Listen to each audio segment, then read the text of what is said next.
Hello everyone, this is Korosh Erfani and today is Tuesday, January 6th, 2026. So let's start to discuss the main subject that we have right now in all the news outlets, which is Venezuela, right? So we know that what's happening is a part of a plan that we cannot really call strategy, but because as I explained you in my previous videos, strategy is just chaos.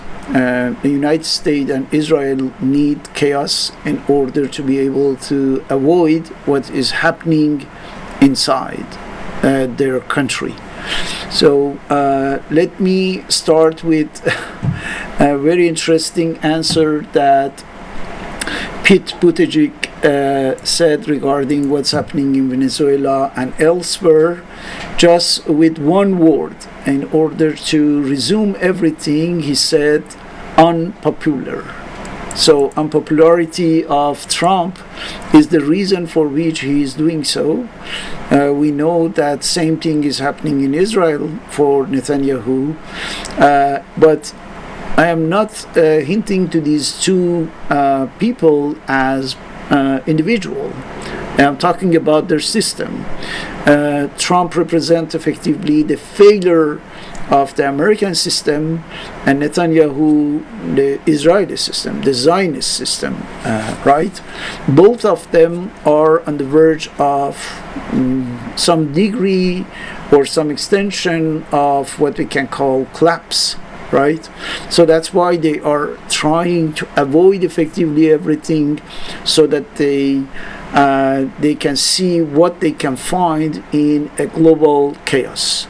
I told you in my latest video in 2025 that in 2026 we are not going to have but more and more wars, conflict, invasion, attacks, bombing, and most probably a very favorable context for a global conflict that we can translate into the World War III.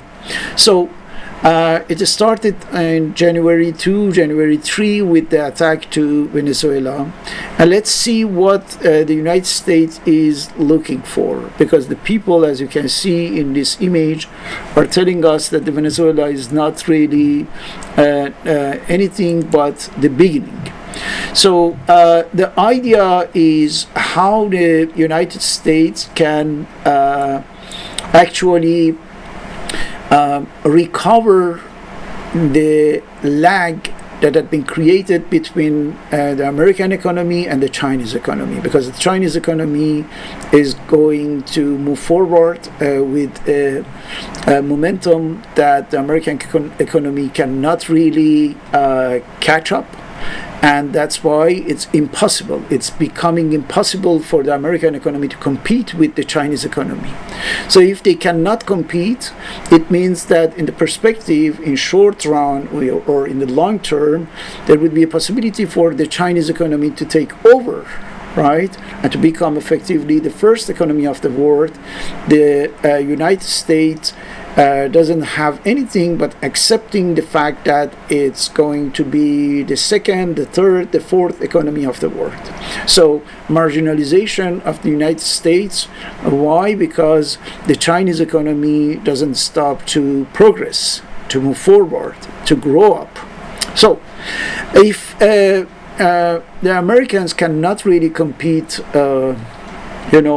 positively and normally, so what they can do, they can thwart effectively the progress of the Chinese economy. In order to thwart that, to prevent the Chinese economy to grow up, what they are doing is this one. They started with Venezuela, but in order to stop the exportation of the cheap oil to China, from Venezuela. That's the first thing. The second was the other attack of the US military on Nigeria on the pretext of Christians, the things like that. But the objective is to stop sending the minerals that the Chinese are getting in Nigeria in order to assure the production of all the electronic things. So now we can see that Israel is coming to the top of the Bab el-Mandab Strait in Somaliland in order to prevent effectively the passage of anything from there to China. This is one part of the Israeli-American plan. And on the other side of the Bab el-Mandab Strait, you have the southern Yemen, where, as you know, a few weeks ago, United Emirates Arabs started to attack in order to take control of them before the Saudi Arabia intervenes in that region. But the UAE was doing it on behalf of Israel. Right, Israel at the top on the north in Somaliland, the nonsensical entity that is called Somaliland, and the UAE in the south, in order to have the total control of Bab el-Mandab Strait, where the Chinese the Chinese exportation and importation is going on, and they can stop it easily. So it remains only and only a Strait of Hormuz, which is the, let's say, the only possibility for China to get the petrol, the oil from the Arab countries of the southern Persian Gulf. And of course, Israel and the United States are preparing an attack to Iran, which will force Iran, which will push the Iranian regime to close effectively the Strait of Hormuz. So what does it mean, all of this? It means that we are going to leave something extremely bad for China. The objective is how we can, you see the list here, these are some of the points where the Chinese economy is getting, energy, minerals, and so on. So if the United States can effectively intervene in all of these regions successfully, it means that there would be extremely bad news for the Chinese economy. Why? Because it would be a matter of control of the supply, control of the transit, and control of anything that is necessary for the Chinese economy. Okay, so from the moment where the Chinese economy cannot have all of these, it means that there would be crisis, there would be serious disturbance inside China, economic crisis, social and political, and in this way, maybe the United States and Israel can effectively, somehow disintegrate China from inside by an implosion, or causing a war coming from Taiwan and other countries in the region, so that China starts to collapse. That's the plan, that's the idea. I don't say that it's going to happen, but in the minds of what we can call now, without any hesitation, the Judo-Imperialism. Right? Judo-Imperialism is the combination of the US traditional, conventional, known, classic imperialism with the new phenomenon that we can call effectively the Judaic supremacies of Zionism. Right? It had been converted into something new, where it's a matter of Judo-Imperialism. So this Judo-Imperialism is looking for destroying almost everything that is not in favor of the United States or Israel, and they are doing it in a very aggressive way, actually. So again, I would like to come back to what I said at the beginning. Both countries, the United States and Israel, are in serious troubles inside, right? For the American economy, we should know that that would be a dark year. 2026 will be a dark, gloomy year for the American economy after a few days of, the glory of invasion of Venezuela in the stock market and here and there. You are going to see that America has to face effectively a very bad situation, economic situation. Right now, the Federal Reserve is injecting something like between $9 to $10 billion per day into the American economy in order to just make run the things normally, but it would be impossible to continue like this. But look at what's happening in Israel. It's unbelievable. We had, for example, this scene today where the people are being effectively crushed by a bus driven by Israeli soldier. These are the secondary consequences of the war in Gaza that left thousands and thousands of Israeli soldiers in a very bad situation mentally, psychologically. We are talking about something like 80 to 85,000 people with mental issues. What they are doing is just crushing people, killing people with a bus in the street of Tel Aviv. This is what is happening there. Or you can see another case where effectively there are a huge protest against Netanyahu in Tel Aviv, right? Why? Because they don't want him. They don't want this man. They don't want this warmonger, and they want to get rid of him. But Netanyahu, as I told you, is not an individual, is not a personal question.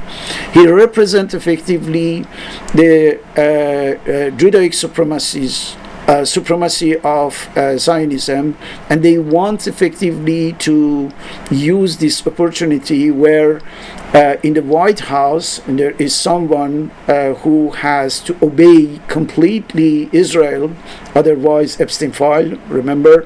So they want effectively to use this opportunity to move forward with their agenda of the Judaic supremacies, the Judaic governance over the world. They think that they are able to do so, In order to do that, you will see that Netanyahu doesn't hesitate 1 second to wage a war with Iran and in the whole Middle East. This is what is going to happen.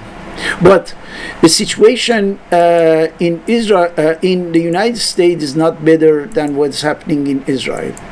You remember I told you several times in my previous videos that there won't be any election in 2026. I predicted that there won't be midterm election in November 2026 because we know the result, we know the consequences. And imagine that we are just January 6th, right? And the first case of talking about that came out. Look at this. Trump threatens to cancel midterms amid realization he'll be impeached if GOP defeated. You see? So he is suggesting that in the term that are, serious, not serious, joking, not joking, but he's planning effectively the idea that, no, I think I have to find a solution in order to cancel it. We don't need that. We can somehow find a reason or something in order to scramble that, to avoid that. So, which means that the prediction not prediction, the interpretation of Professor Jeffrey Sachs about the entrance of the United States in the era of post-constitutional time in the United States is true. It's happening right now. We are not going to reach there or enter there. We have already entered this period of time, post-constitutional. Now there is nothing that can stop effectively the mafia that is in the White House to spread chaos across the world. We are talking about the next move, either in Greenland, with a huge political crisis in Europe, or attacking Colombia, attacking Mexico, or taking control of the Panama Canal, or something like that. Or at the top of that, the common project of the United States and Israel. We are talking about something that can happen either in a few days or in a few hours, we don't know, attacking Iran. So the reason is very simple. The reason is that both of them, both entity, the United States system and the Zionist system, both are going down, and both don't have any positive, constructive, alternative project to save themselves, to save their what. So that's why what they are doing, they are trying to spreading chaos, waging war, and preparing the world for something, for some situation in which everything, but absolutely everything, becomes possible. So you have to pay attention about the real president of the United States, the Israeli Stephen Miller. As you can see here, now with a little acrobatic operation, the control of Venezuela is coming to the hands of the real president of the United States, which means the right hand of Netanyahu, Stephen Miller. Stephen Miller, who was talking yesterday with CNN, saying that we have to go to Greenland, we have to use the power for all the cases that we have to solve, all the issues that we have to solve, forces. That's the idea of what I said, Judo-Imperialism. So get ready for the worst that can be imaginable, the worst case scenario, because they are doing everything to make matters worse, and I think with this attitude of the Zionists that are controlling 100% of the United States, and with exacerbating the situation more and more, what we can see as a prevalent character of the coming days and weeks is just chaos. More and more chaos in the national level in the United States, in the regional level. I am talking about the different regions in the world, Caribbean region here, European region with Russia and Ukraine, with what happened today. The United Kingdom and France promised to send forces to Ukraine, for the future after there is a ceasefire or peace or something, which means that NATO is getting close or closer to Russia. And of course, with what is happening in South Asia, another regional conflict, and of course at the top of the regional conflict of Middle East. Imagine just 4 regional conflicts in which each of them several countries effectively at war. So this is the world of 2026. Welcome to the world of Judo-Imperialism, a combination of capitalism, the US capitalism, Western capitalism, and the Israeli Zionism.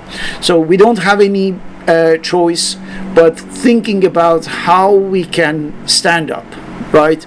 How we can organize ourselves as normal people, as nations, as society, as citizens, so that we can effectively do something in order to save our planet. Because these kind of people, they don't have any pity, any feeling, any sentiment for thousands or millions or billions of dead. They don't feel like us. They don't have the same feeling that the normal people, the normal human beings. They are something apart. I don't know what they are, but they don't have any sympathy, empathy regarding human beings. All they have as feeling regarding the human species is animosity, hostility. So that's why I warn you guys, try to spread out the word, and be ready to see effectively everything, as you can see, that is culminating is negative, right? I don't see anything positive for now, unless we try really to intervene in our faith, in our world, our life, in order to change the things. We can do that. The social power is the most important of the powers. We can do that if we organize, of course. We don't have to be worried exaggerately. We don't have to be hopeless. We must remain hopeful and trying to find a solution. There is always a solution. As I said in my philosophical theory of universal infinitism, for any issue, for any problem, there are infinite solutions. But for who? For those who believe in the existence of these solutions and are effectively looking for and endeavoring in order to find them, to apply them, so that the situation can change in a better way. Thank you very much for watching this video.